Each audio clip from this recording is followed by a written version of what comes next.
Okay, good afternoon, everybody. We're going to start. It's already 1 minute past 2. Sorry for the delay. Welcome to this session on the International Monitoring System Sustainment.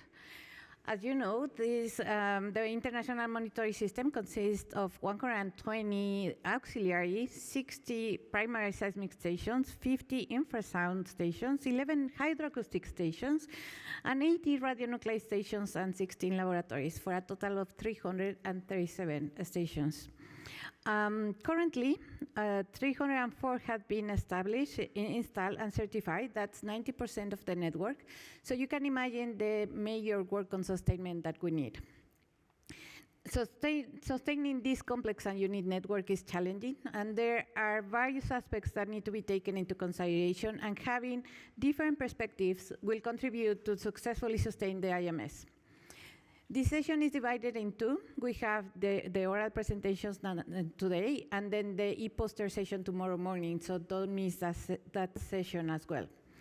During these 55 minutes, we will have 3 presentations that will cover 3 different topics. The first one will be about failure classification and monitoring of radionuclide system. The second one will cover modernization and sustainment, and the last one will focus on the sustainment challenges and the auxiliary that the auxiliary seismic network of the IMS faces. So, with no further ado, let's start with the first presentation.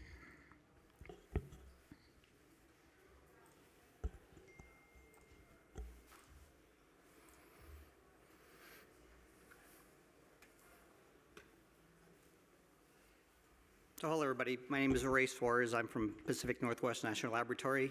You guys get to be in the best session of the program, so congratulations on that. And I am not crouching. I'm actually just short, so you may not be able to see all of me. So, anyway, today I'm going to talk a little bit about some of the work we've been doing at PNL. So this actual work started very, very recently, so some of the data will be very preliminary, but this is kind of fitting that I'm starting this off, because really what I want to talk about is a strategy of how we're doing the monitoring at PNL and how we're trying to tackle the problem of how we monitor systems that are out there, sustaining them as we develop them and put them into the community. So, I guess I can show the slides. So I wanted to start out with an example, because I think this will help drive the whole thing home for everyone. So in November of 2020, there's a sauna in the IMS at RN79, which is in Hawaii, which I'd gladly go help fix if they ever need me to do that. But General Dynamics, the US IMS operator, actually operates this station. And we can see that they had a membrane dryer failure. So I have a plot here for the month of November. And there was a time period when we actually started to drop off in pressure. So General Dynamics being really good at this, they recognized that there was a failure when that pressure started to drop off. And so they had some local operators go out and fix the problem. And over the course of a few days, they replaced the membrane, and all was good. But the question I have is, what if we could have actually detected that a day earlier, a week earlier, maybe even 6 months earlier? And furthermore, what if we could have classified that? We could have said, well, this is going to fail, and this is how it's going to fail. So we're ready with the new membrane, and the time that when it fails, we can actually go replace it. So that's really what we're trying to do here is find, basically detect failures way before they occur, but also understand how they're going to fail. So then the question is, how do we actually do that? Because that's not a simple problem. Otherwise, somebody would have solved it by now. So we have some bullet points of how we're trying to address this problem. So number one is I'll maybe go back to what Dr. Floyd talked about, togetherness. We got to engage operators and experts and leverage that experience. So there is no point in reinventing the wheel. We don't want to redo what somebody already knows. So we want to take that and leverage that expertise. So I'd say that's number one. Number two, we have to develop state health monitoring tools that are scalable and system agnostic. The challenge is there's so many different systems out there, and we're trying to monitor them all. So we can't just have one. We can't have tools that are really geared just towards one specific system. So even one specific system alone may have different responses when it comes to looking at the sensor. So the baseline may be different for each system, so we have to be able to be scalable in that capacity.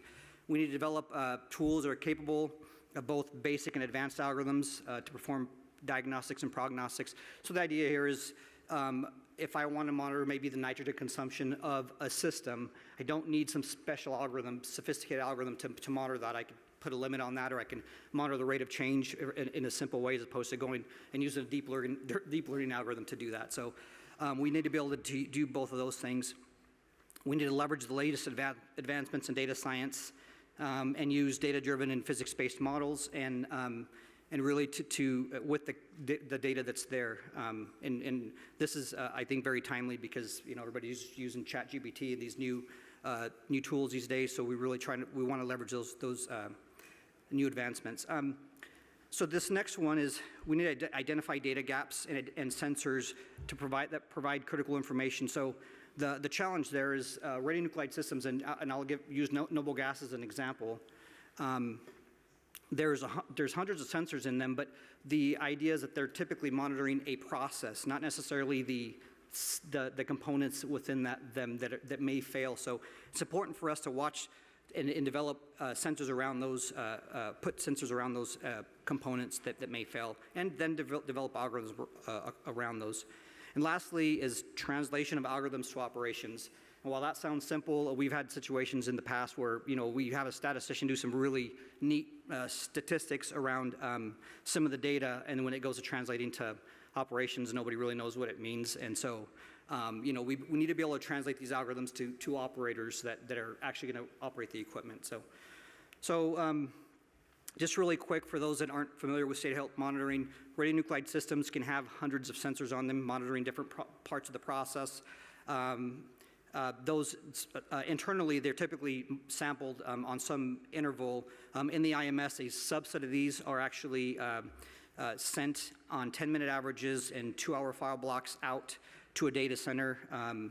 And then those are monitored and analysis is performed on those. And these are just some examples of the sensor data that's available, pressures, temperatures, and those types of things.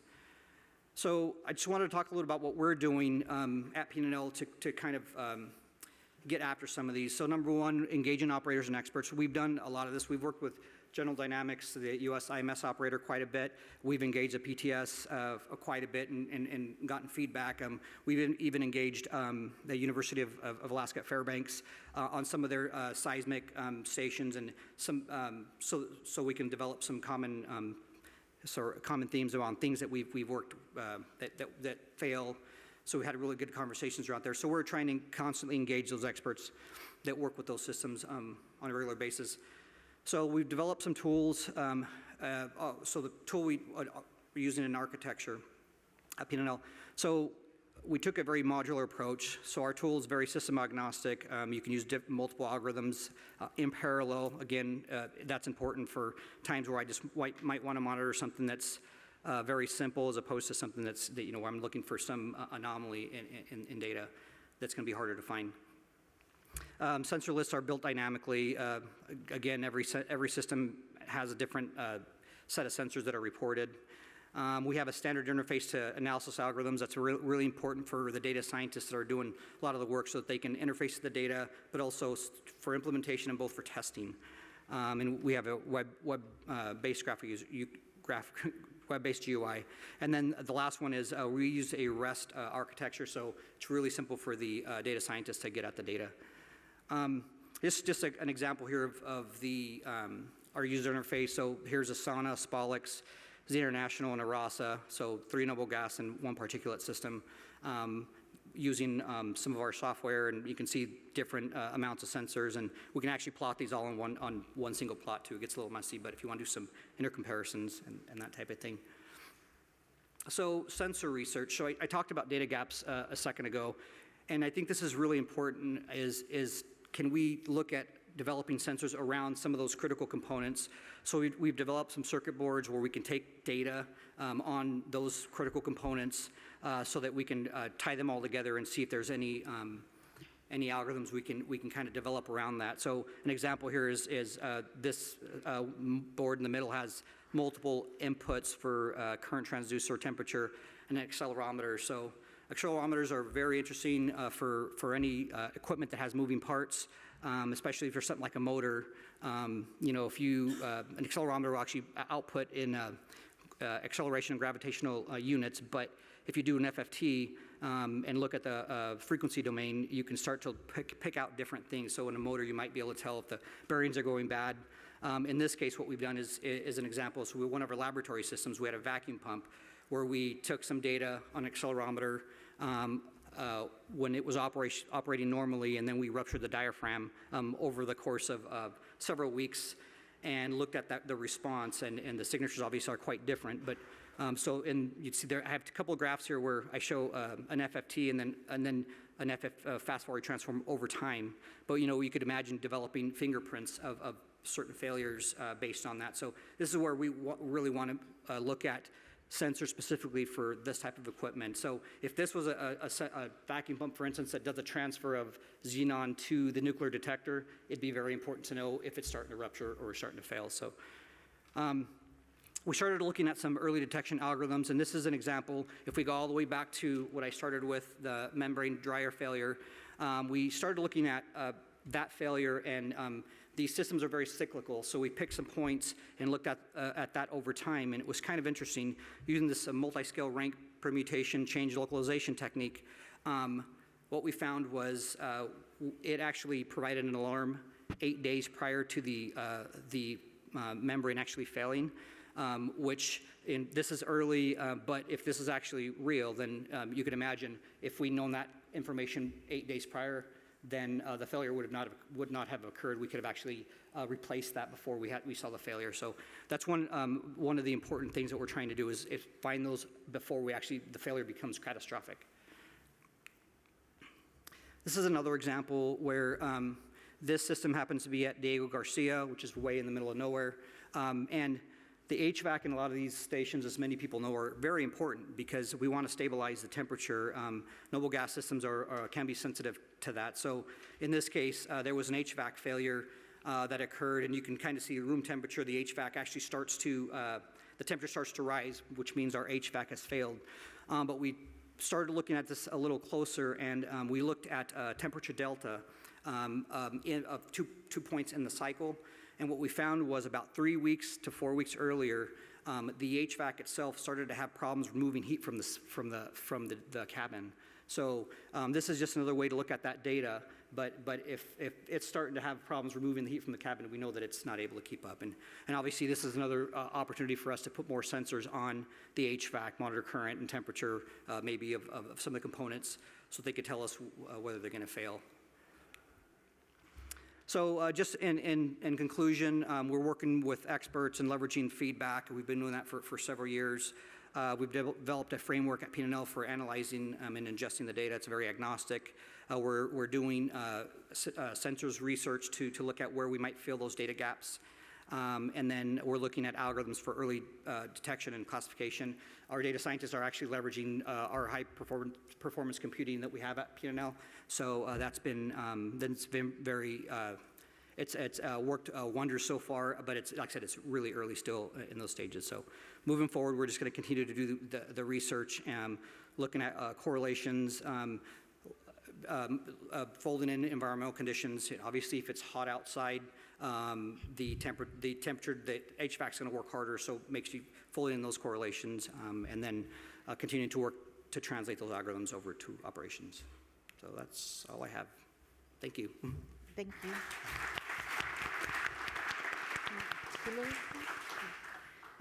Thank you. Now we have 5 minutes for questions, please.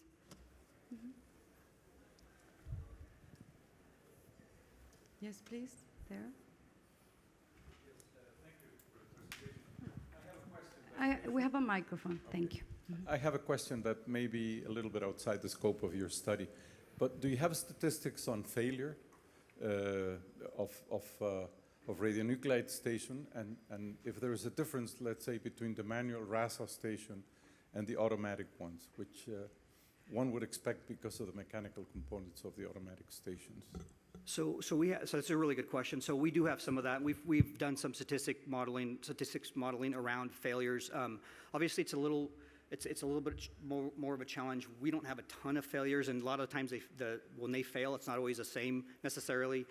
We have worked with GD on getting that type of data where we have like failures, and we're trying to look for correlations. So we've done some of that in our conversations with the PTS, for instance. They've actually done a lot of that type of failure analysis, which is why we're wanting to continue to engage them in leveraging that from them. Thank you. More questions? Yes, please.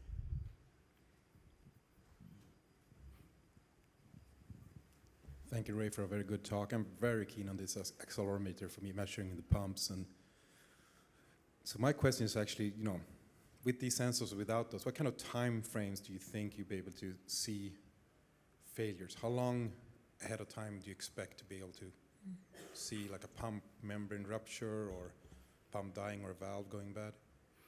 It's a really good question. And so our goal is as far to the left as possible, so as early as possible. I know it's sort of not a good answer, but a quantifiable answer. But really, what we're trying to do is see any of those indications early. Part of the challenge, I know that the IMS data, for instance, we're doing 10-minute sampling intervals, and there's a lot of times you can't get a lot out of that. So obviously, if you have something on the system itself and you can sample a lot quicker. A good example is an accelerometer. You're going to have a clock that's sampling really quick. So you can't, that data you can't necessarily transmit. So you have to have some onboard analysis for that. But our goal is really as early as possible. I mean, if I could have told you this, this is going to fail a month beforehand, then if it's a Diego Garcia, you have more time to actually go address that or call somebody and say, hey, can you go fix this? So really, I would say this research it's an open-ended thing, and really. We're hoping that the community at large really contributes to this, again, together. So, yeah. Thank you, Reynold. More questions from Reynold? There. Let me just remind the people online that they can also post questions online, and we can read them here in the room. Yes. Okay. Thank you very much, Reynold.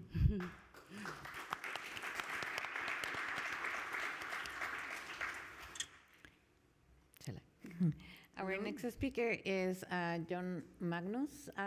He's talking about modernization and sustainment.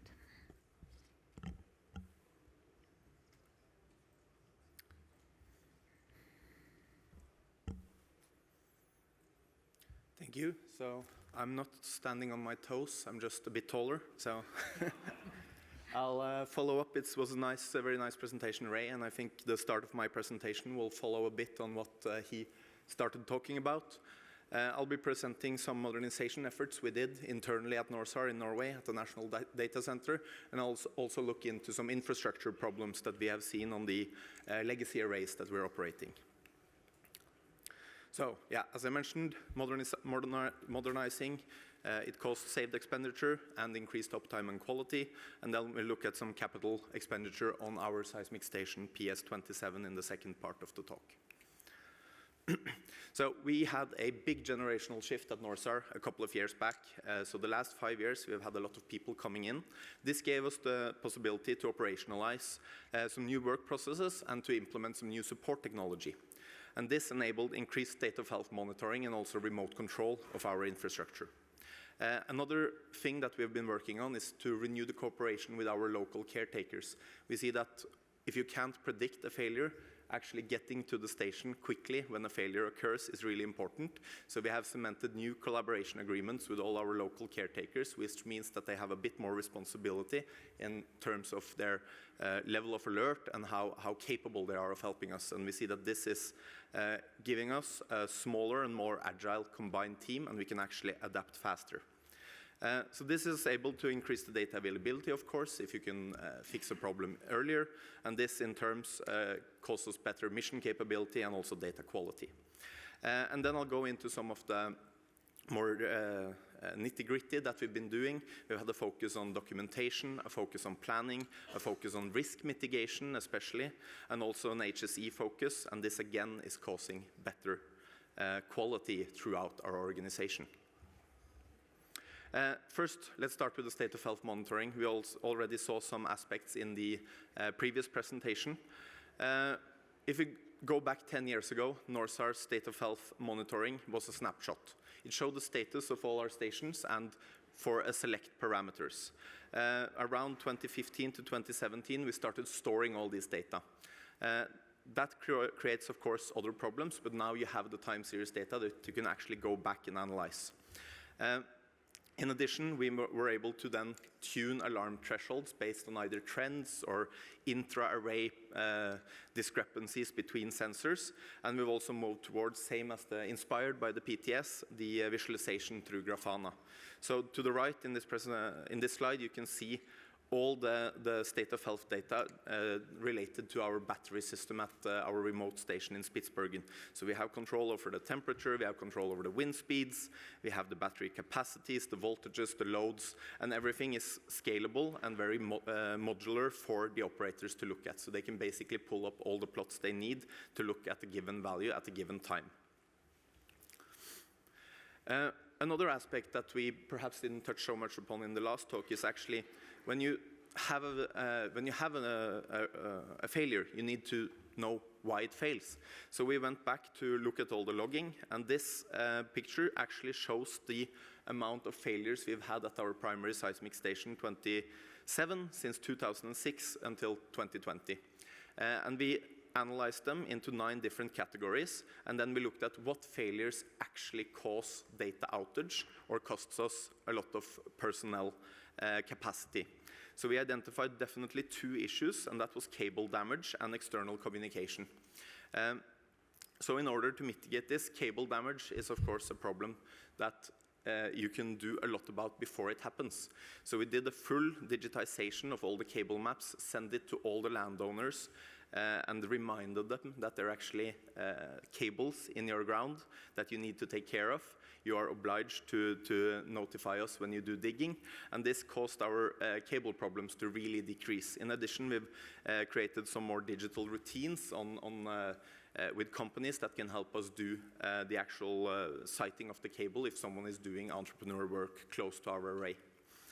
In addition, for the external communication, we saw that this was causing a lot of gappy data, and we went over and created a new kind of fault system to get the backup communication links much more efficient, which again meant that the timely data availability in Vienna was a lot better than previous.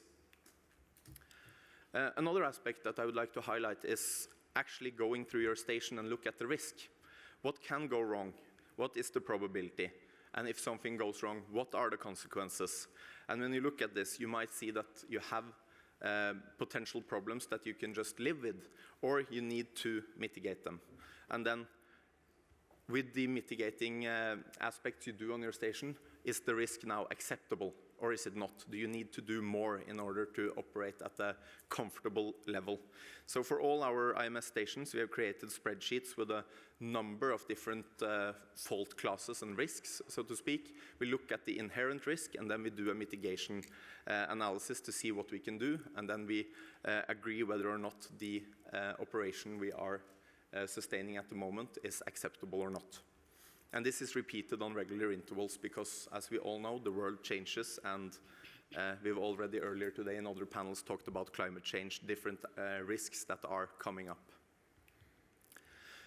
Then I want to briefly talk a bit about the establishment of the NORSAR PS27 array, because this highlights an infrastructure risk that everyone might not be aware. So PS27 establishment started in the late 60s. If you adjust the investment that was made during the installation of PS27, it's equivalent of $70 million in 2022 currency. And this was a bilateral project between Norway and the US. And today, still 7 out of the original 22 subarrays are in operation, and they are today known as PS27. So one of the things that is clear when you look at the books is that the capitalization costs are not reflected. If you look into the program and budget, you can see certification costs of about $100,000 USD, sustainment cost for an instrument replacement in 2011 totaling about $1.2 million USD. And this station has about 150 kilometers of copper cables in the ground. The risk of these cables needing replacement is not reflected in a proper manner.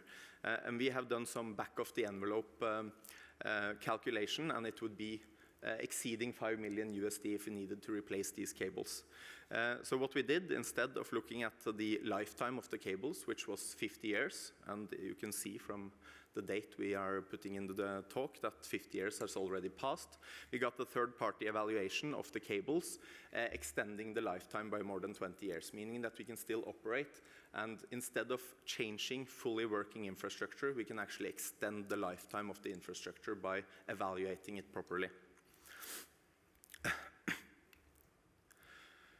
So, if you look at, this is from the Program and Budget Performance Report, you see our two primary seismic stations, 27 and 28. The numbers are quite low, but it doesn't reflect the entire truth.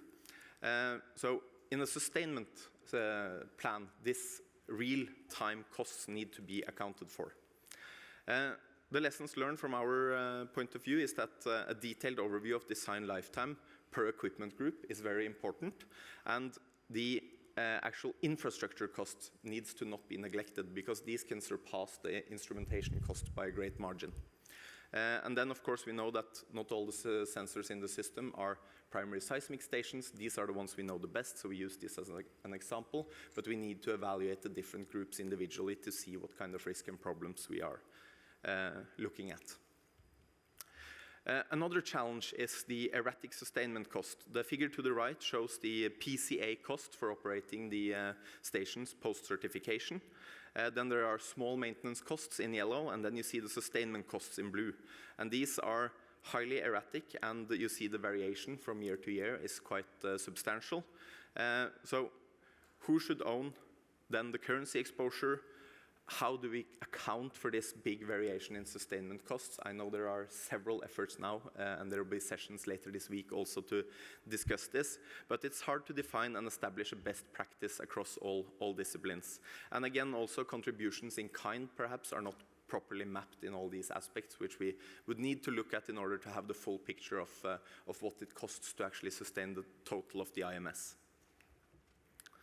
So our kind of motto here is that we are all interested in protecting the investments. So we need to get some coherent methods to assess the infrastructure value. We need to leverage, as we heard in the earlier talk as well, the state of health monitoring that is taking place across the network in order to find the true and actual replacement refurbishment costs. And we also believe that we need to some methods for prioritization. We need to look at CapEx versus OpEx. We need proper lifecycle management. We need to also look at the detection capability of the IMS. If you have several stations with downtime at the same time, it might make sense to prioritize one station over another. These kind of decisions need to be made in order to move forward. So we have suggested previously, and we are happy to see that this is now taking some sort of shape and form, to have a broad process with involvement from PTS, state signatories, and station operators to create this technical decision basis that we feel is necessary. Thank you. Thank you. Thank you, John, for keeping the time also. And please now questions from the audience. Here, Mitchell. Thank you. Thank you very much. So it's just more of a question of clarity. When you were talking about the external communication, I wasn't quite sure what exactly you meant there. What was the problem, and how did you fix it? I didn't quite catch that, sorry. Very good question. I didn't go into the details there. Norway has an independent subnetwork, which means that we are sending our data to our national data center before forwarding it on the GCI link to Vienna. So it was the actual satellite communication link internally in Norway, going from our array to our national data center, that was basically having a lot of issues with weather. So it couldn't really handle the lightning storms and the fog to a proper extent. So in order to create a better uptime, we replaced some of the communication models and also leveraged other technologies in order to send this data internally in our independent subnetwork before transferring it to Vienna. So basically you then had a redundant or a backup Yes, system correct. as Yeah. well. Ah, I see. Thank you. Thank you. More questions? Yes, there. Sorry for taking the floor again, but I am curious, why are you thinking of recabling or, in fact, cabling and not use radio communications from your nodes to the central facility, especially with the radios available today that are internet capable and so on and so forth? Wouldn't that be a better investment? Yeah, it's a very good question, and of course this is something that we would need to weigh the pros and cons when we get to that point. The PS27 is quite a peculiar design in that it has 7 different subarrays with their own central terminal vault doing the data gathering. So of course, as long as we have the cables in the ground which are still working, it doesn't make sense to replace them either with cables nor modern technology. But definitely looking into that in the future when this replacement becomes more acute is something we would have to evaluate, of course. And most likely the answer to your question is that yes, we would look to leverage new technology instead of replacing all the cables for this array in particular. So just to highlight some of the risk that is inherent in the design. Okay. Any other question from the audience? No? Thank you very much for your presentation, John. Thank you.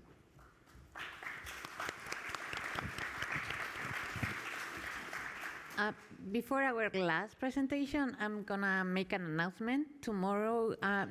Thursday at noon, at 12:30, there's gonna be a session on IMS sustainment, past, present, and beyond.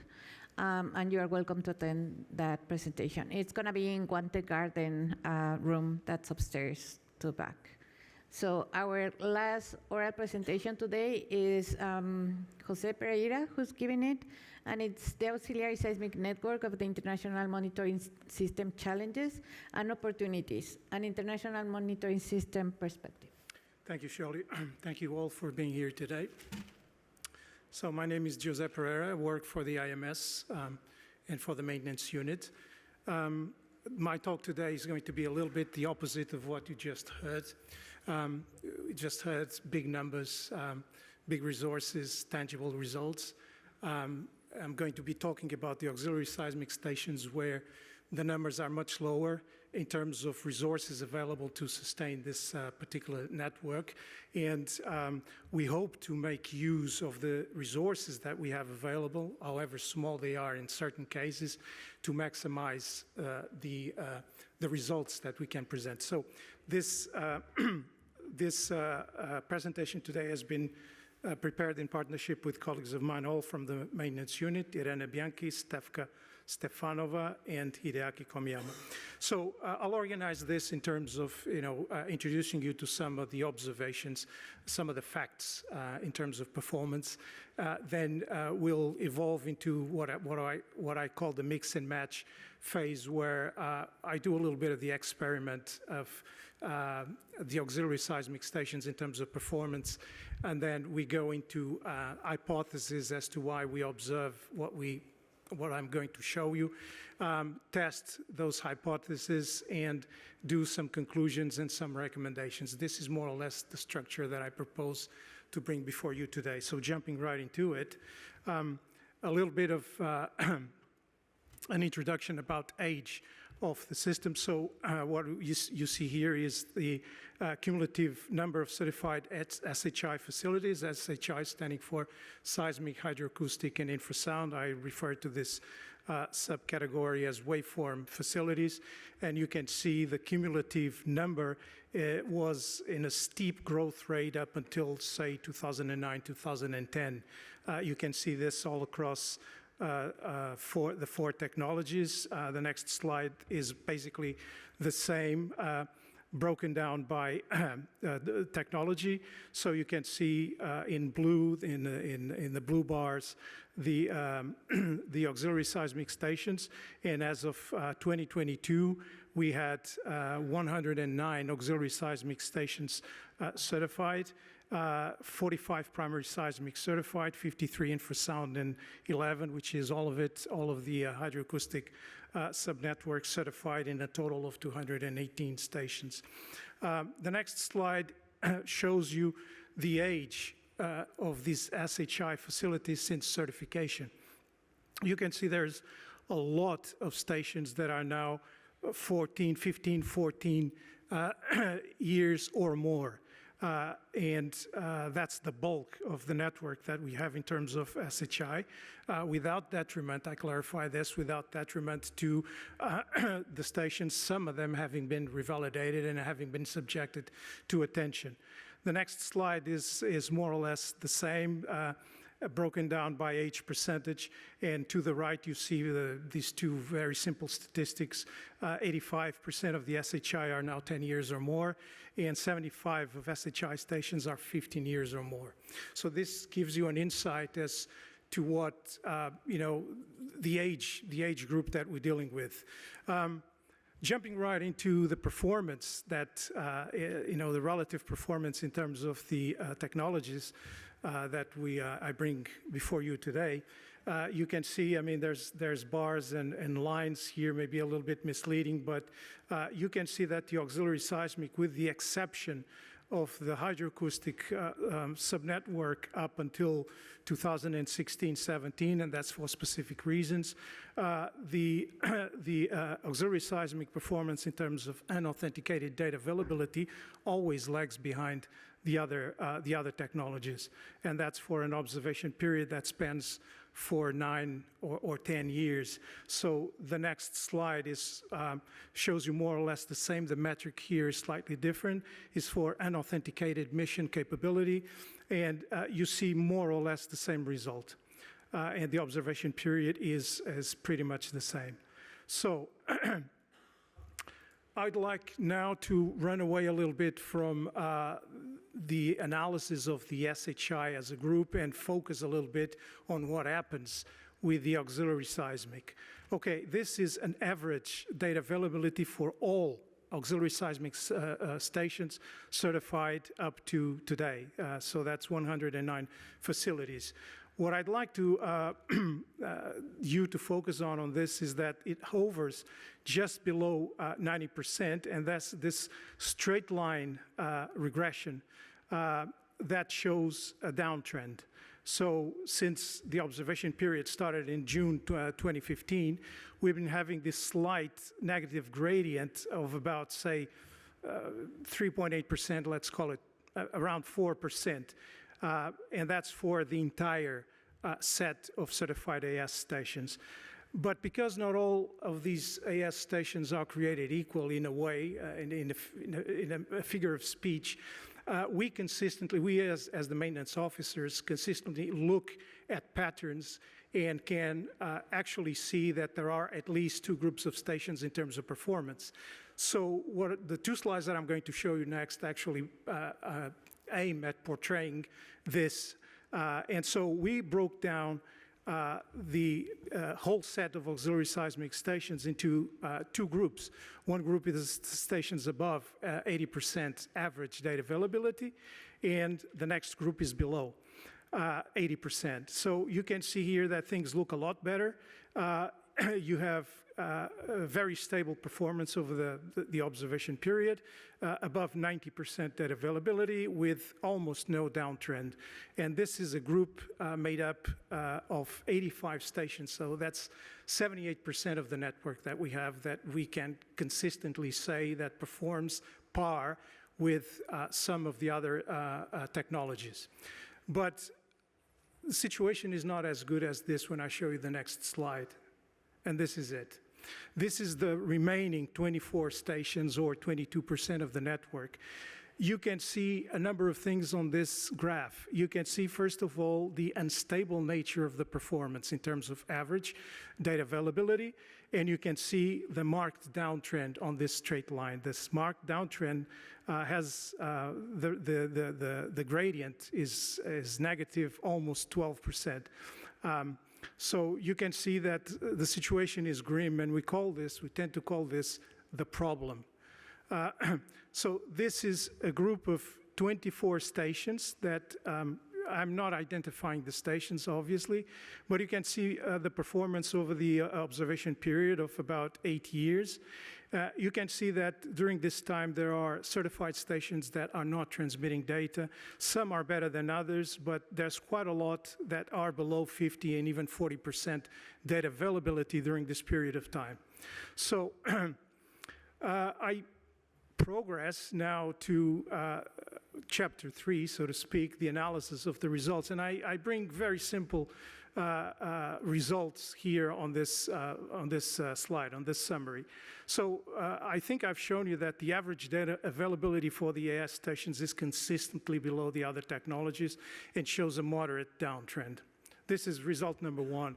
Result number 2 is that we have the good performing group that has is composed of 78% of all of the certified AS stations and consistently shows above 80% data availability, and even a group of 60% that shows above 90%. And then the result 3, where the set of 24 auxiliary seismic stations, or 22, consistently shows data availability over a period of 8 years below 80%, and that's what we call the problem. So I propose now, in the next slide, to hypothesize around this. Why is this happening? We bring, again, 2 very simple hypotheses. The first hypothesis is what I call the limited support. So you're all aware, or perhaps most of you are aware, that after the certification, auxiliary seismic stations are sustained by the member state, or the state that otherwise takes ownership and responsibility for the station. So when that happens, some station groups receive more attention to others, and that's related with the capabilities of the member state of supporting the station financially. The PTS support is isolated after the certification and is, according to the terms of the treaty, is limited to supporting data authentication and data transport. In other words, we provide, this is in reality, we provide the hardware and software that acquires the data and sends the data to Vienna, and the global communication infrastructure. So we hypothesize, so this is hypothesis number 1, hypothesis number 2, and by no means these 2 are, in our opinion, equal in amplitude in terms of impact. Increasing age and number of stations is leading to a heavier workload, mostly from the side of the PTS, and that may trigger a slower response and may degrade the performance. So, okay, so we're now going into the verification of hypothesis. We said in the beginning that these stations, especially the problematic stations, have limited resources, but what if we could provide some resources to the stations? Okay, that's actually the case when we talk about the voluntary contributions or contributions in kind, okay? And I intend to show you that the contributions in kind are instrumental in improving the performance, okay? So just to give you a flavor, 13 stations over a period of 5 years, since 2018, 13 stations received financial and technical support from the European Union, okay? So these stations are located in countries facing financial difficulties to support the stations, and some more data is that we organize 12 PTS or contractor visits to the station to provide support during this time. And going forward, 4 more stations until the end of 2023 are targeted to receive financial support. So going forward, this is just one small example of the establishment of a new hybrid power system and security enhancement in AS119 in Zambia, in Lusaka. And this is perhaps the highlight of my talk. I would like you to focus on this graph, and I will describe what we see in terms of the line colors. So for the period of observation, we have a black line on top, which shows the performance of all of the AS stations so far, the 109 stations. And then we have the green and the red line. The green line is the group of problematic stations, the group of 24 stations. The red line is the 13 stations that have received support from voluntary contributions, in this case, from the European Union. You can see that we start addressing the issue on 2018. It takes about a year or more until the performance of the targeted stations really improves, and improves in such a way that they almost get to equal during about a couple of months, maybe in 2021, the performance of the overall certified AS stations. So what I hope that I managed to show and managed to persuade is that even as a one-time support, financial and technical support, is given to the stations, and I'm not talking about sustained or continued support, it makes a difference. I hope that you can see this clearly on this graph. Now I'm going to verify the hypothesis 2, which I shown as being the workload. Well, when stations are aging and when stations are increasing in terms of number, you expect problems to roll out. So in this graph, what you see is the number of cumulative problem reports. So this is an IRS ticket that we have within the IMS every time there is an outage, or every time, even if there is no outage, that the station needs attention, maintenance, or in terms of operation, a ticket is opened, and it's closed when the problem is solved. So you can see the accumulation of problem reports over the years, and it gets to a point where I mean, I don't know exactly which point is non-sustainable, but you can see that during the years of the pandemic, it reached a height. We're now working to decrease this number. So I call this the workload, and I think it's self-explanatory, this graph. So just to conclude, the conclusions and recommendations are simple, as perhaps the rest of my talk.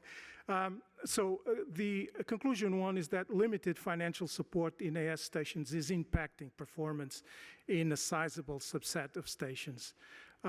Recommendations is that we continue and possibly increase in volume the voluntary contribution support.